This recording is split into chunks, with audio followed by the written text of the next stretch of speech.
आदाब नाजरीन, news 16 digital में आप सभी का खैर मकदम है। बेंगलोर शहर में वाक़ई जामिया मस्जिद के इमाम ख़तीब डॉक्टर मोहम्मद मकसूद इमरान रशादी साहब ने हज के लिए रवाना हुई ख़वातीन के ख़ास आयाम के मुताल्लिक़ चंद अहम बातें बयान फरमाई हैं कि ख़वातीन के इन मसलों के तहत फ़तवों के ज़रिए से हज और उम्रा का सफ़र तय करने वाली सभी ख़वातीन के ख़ास आयाम हैज़ के दिनों को लेकर कुछ चंद अहम बातें कही गई है कि उस वक्त और उन आयाम में ख़वातीन क्या हज और उम्रा के अरकान अदा कर सकती है। हैज़ के आयाम के दौरान उम्रा और हज करने वाली सभी ख़वातीन को क्या करना चाहिए, आइए देखते और जानते हैं। बेंगलोर शहर के जामिया मस्जिद के इमाम ख़तीब डॉक्टर मोहम्मद मकसूद इमरान रशादी साहब ने ख़वातीन के इन सभी अहम मसले मसाइल के बारे में क्या कहा। जो औरतें जो है हज को निकलते हैं, ऐसे में जो है नापाक हो जाते हैं, तो वो एहराम बन के निकलते हैं, तो क्या इनका उम्रा हो सकता है? चूँकि ये जो सारे मसाइल हैं इस पर फतावे लिए गए हैं और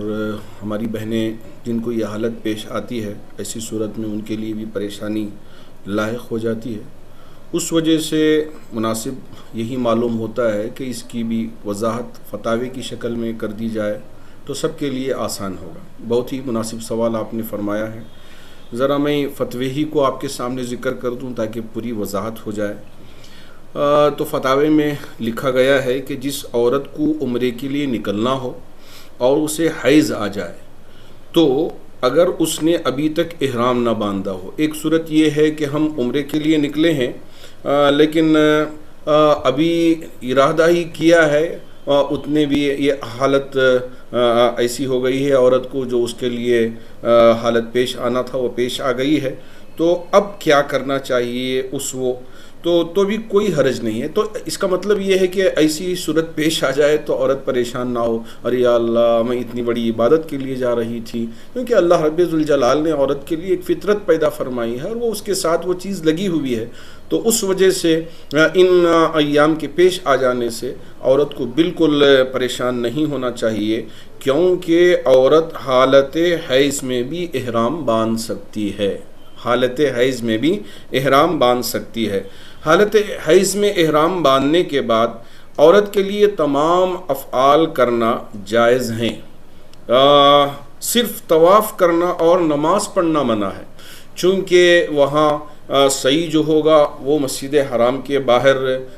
जो सही की जगह है वहाँ होती है, और वो दूसरे जो आमाल हैं अरकान अदा करना है वो सब अदा कर सकती हैं वो मस्जिद हराम के बाहर, लेकिन तवाफ़ करने के लिए मस्जिद हराम में दाखिल होना पड़ता है। उस वजह से हज़रत फ़ुक़हा ने लिखा है कि वो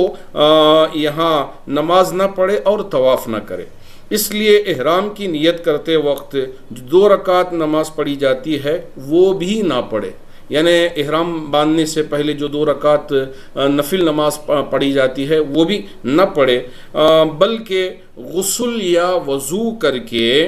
क़िबला रुख बैठकर इहराम की नियत करके,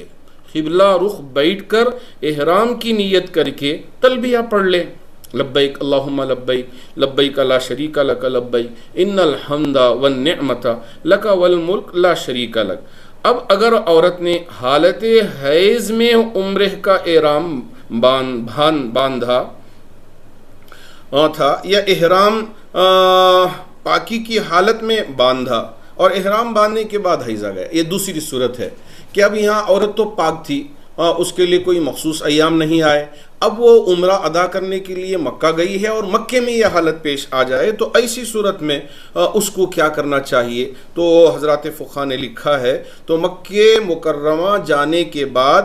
पाक होने का इंतज़ार करे और पाक होने के बाद गुस्ल करके उम्रा कर ले। पाक हो जाने के बाद उम्रा कर लेने से उम्रा अदा हो जाएगा और कोई दम भी लाजिम ना होगा, उस पर कोई दम लाजिम नहीं होगा, उसकी जो इबादत है वो पूरी इबादत हो गई है इस वजह से। लेकिन अगर वापसी से पहले पहले हैज़ से पाक होकर उम्रा करने की कोई सूरत ना हो, इसलिए कि अब गई, अब वक्त बहुत कम था, अब उसे वापस आना है, लेकिन ये उसी हालत में है, तो या ये है कि उसका वीज़ा ख़त्म हो रहा है, अब ये भी परेशानी लायक है, या ये है कि उसके साथ मुहरिम था, अब मुहरिम वापस जा रहा है, अब ये मुहरिम के बगैर यहाँ रहकर उम्रा अदा करके वापस अपने मुल्क नहीं पहुँच सकती। तो ये जब सारे सूरत हाल सामने आ जाते हैं तो हज़रत फ़ुक़हा ने लिखा है कि वो सारे जो अमाल हरम से बाहर जो सही में करने हैं, बाल काटने हैं, गुस्ल कर लेना, वो सारे कर लें, लेकिन जो उसका तवाफ़ छूट गया है उसकी वजह से उस पर हुदूद हरम में ही एकदम यानी एक कुर्बानी लाजिम होती है, तो एक कुर्बानी हुदूद हरम में कर दे और उसके बाद अपने मुल्क वापस हो जाए तो वो भी ये अदा कर सकती है। तो ये सारे जो इस वक्त मसाइल बयान किए गए हैं, तो इससे आपको अंदाज़ा होगा कि औरत अगर इस हालत में भी पेश आ जाती है तो हालत पेश आ जाती है तो उसको क्या करना चाहिए। अब रही बात हज के मौके पे पेश आ जाए, चूँकि फरमाते हैं कि औरत एहराम बांध के सब जगह, लेकिन नमाज नहीं पढ़ेगी, कुरान नहीं पढ़ेगी। अब एहराम की हालत में ही जिक्र कर रही है, अरफात गई है, मुज़दलिफ़ा आई है, फिर उसके बाद मिना आई है, तवाफ़ ज़ियारत एक नहीं कर सकती, इसलिए कि तवाफ़ ज़ियारत जो है वो हरम में और मस्जिद हरम में करना पड़ता है। उस वजह से वो एक छोड़कर पूरे अरकान अदा कर ले, फिर उसके बाद जैसे ही वो पाक होती है तो ऐसी सूरत में वो तवाफ़ ज़ियारत अदा कर ले तो उसका हज भी पूरा हो जाएगा। जी, जब इसे अरफात के मैदान जाते हैं ऐसी हालत में और जो मीना आके जो कंकरियां मारते हैं तो क्या वो मार सकते हैं क्या? हाँ बिल्कुल मार सकते हैं, बिल्कुल वो सारे अफ़आल अदा कर सकते हैं, उसमें किसी तरह की कोई परेशानी की बात नहीं है। तो यहाँ बहुत सारे और भी जवाबात दलाइल के साथ लिखे गए हैं, मैं चाहूँगा कि उनको भी आपके सामने इस वक्त रख दूँ ताकि सारी बातें मुकम्मल तौर पे वाज़ेह हो जाएं। तो अय्याम हैज़ में औरत के लिए जिन उमूर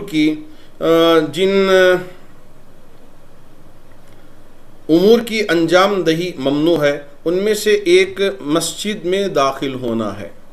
इस हवाले से हज़रत उम्मे सलमा रज़ी अल्लाह तआला अन्हा रिवायत करती हैं कि रसूलुल्लाह सल्लल्लाहु अलैहि वसल्लम मस्जिद के सहन में दाखिल होने और बुलंद आवाज़ से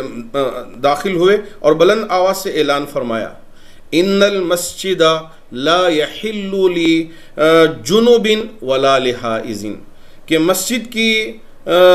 किसी जुनूबी और हैज़ वाली के लिए हलाल नहीं। मतलब यह है कि मस्जिद में दाखिल होना एक जुनूबी शख्स के लिए भी जायज़ नहीं है और इसी तरह एक हाइज़ा औरत है उसके लिए भी जायज़ नहीं है। खाने काबा चूँकि मस्जिद हराम के वस्त में वाक़ है, इसलिए नापाकी के अय्याम में औरत बैतुल्लाह का तवाफ़ नहीं कर सकती। हज़रत आयशा सिद्दीक़ा रज़ी अल्लाह तआला अन्हा से रिवायत है कि नबी करीम सल्लल्लाहु अलैहि वसल्लम ने फरमाया, अल हाइज़ु तग़ज़िल मनासिका कुल्लहा इल्ला तवाफ़ा बिल बैत। इसका मतलब ये है कि हाइज़ यानी जिसे अय्याम हैज़ शुरू हो गए हैं वो औरत बैतुल्लाह शरीफ के तवाफ़ के अलावा बाकी तमाम मनासिक अदा करेगी। और हज़रत अब्दुर्रहमान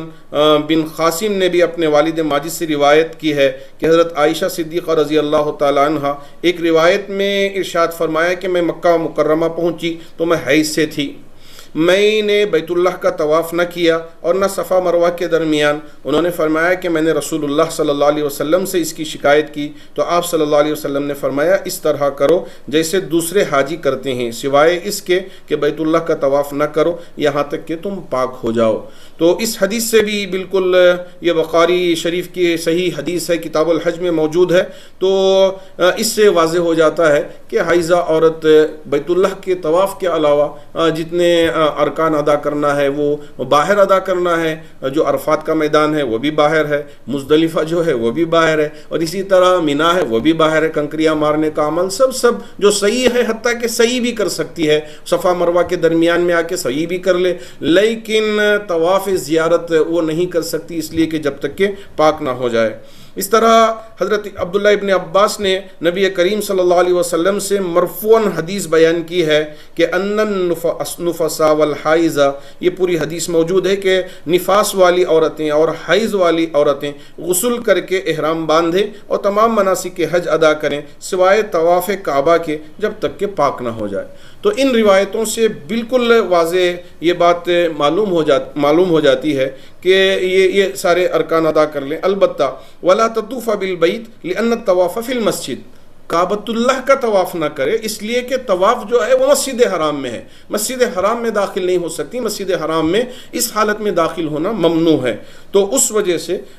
मज़कूरा बाला तसरीहात से वाज़े हो गया कि हालत हैज़ में औरत तवाफ़ काबा नहीं कर सकती, इसके अलावा दीगर मनासिक अदा कर सकती है। दीगर मनासिक जितनी भी इबादतें हैं वो बाकायदा, नमाज नहीं पढ़ना चाहिए, नमाज नहीं है, नमाज के अलावा सिर्फ नियत कर लिया, तलबिया पढ़ ली, फिर एहराम बांध के सफ़र हज पे रवाना हो गई और जितने हज के अरकान हैं वो तमाम अरकान अदा कर रही है, जिक्र कर रही है, दुआ कर रही है। अब उसके बाद सिवाय तवाफ़ ज़ियारत के बकिया सारे अरकान अदा कर लेती है तो उसका हज इंशाअल्लाह पूरा हो जाएगा। तो अगर इनकी फ़्लाइट का टाइम होगा, जब भी पाक डे है, तब कैसा करना, तवाफ़ करके निकलना पड़ता है? मैंने उसकी वजाहत की थी, शायद आप तवज्जो नहीं फरमाई कि वहाँ लिखा गया है कि साफ तौर पे कि औरत एक दम दे के वापस आ जाए तो उसका वो सारा मसला हल हो जाए। अगर दम के लिए वहाँ सहूलत नहीं तो आकर इंडिया में दे सकते? नहीं, वो हुदूद हरम में ही उसकी कुर्बानी लाजिम है।